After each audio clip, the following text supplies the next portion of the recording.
Hi everyone. Before I get into the main content, I just want to state that I'm going to be changing the direction of this channel a little bit. I'll still be sticking with the creation of my own canon, but as a part of that, I'll be creating my own special task force. I'll be using the task force as the perspective to give the briefs from now on. So that's the context of this video. Good morning, folks. I am Dr. Nile, and today's briefing is going to be a bit different from your standard brief.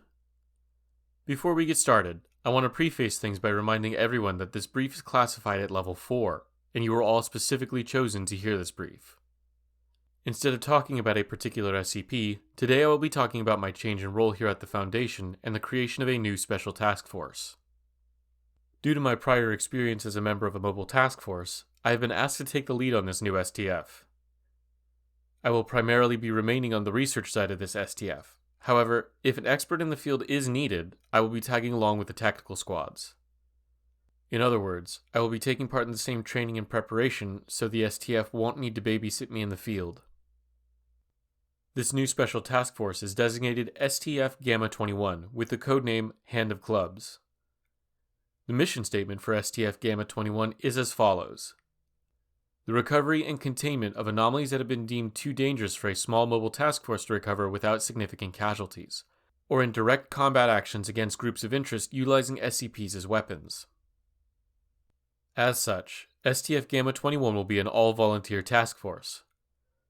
Volunteers will be recruited from everywhere within the Foundation, including D-Class personnel. More information for D-Class personnel will be towards the end of this brief. As you can expect, most of these missions will be considered extremely difficult, if not borderline suicidal.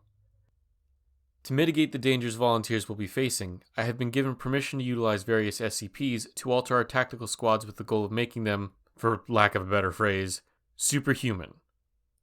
Something to keep in mind: as soon as volunteers have been modified, they will not be allowed to leave the STF.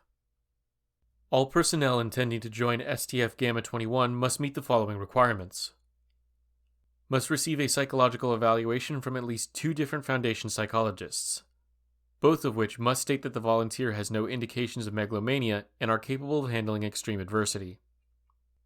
Cannot have any prior exposure to SCP-427, or previous time spent exposed to SCP-427 must be accurate to the second and signed off by the site director.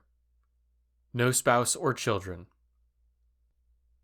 An incentive to encourage any D-Class to volunteer: once a D-Class has officially become a part of the STF, they are no longer D-Class.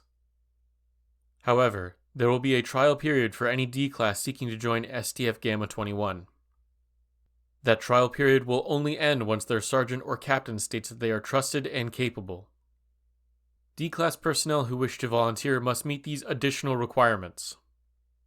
The psychological screening requires a 3rd Foundation psychologist. All psychologists must state that the D-Class is at low risk of recidivism and they are not a danger to themselves or their future squad. Must understand that they are expected to continue to fulfill their role as a D-Class while they are still in their trial phase to join STF Gamma 21 officially. This brief has been presented to you all in order for you to locate volunteers for this task force. I am requesting that anyone who can fulfill the requirements for the STF are spoken to in whatever way you believe to be best. That concludes the briefing for today. Feel free to come up and ask me questions if you got them, but if not, enjoy the rest of your shifts.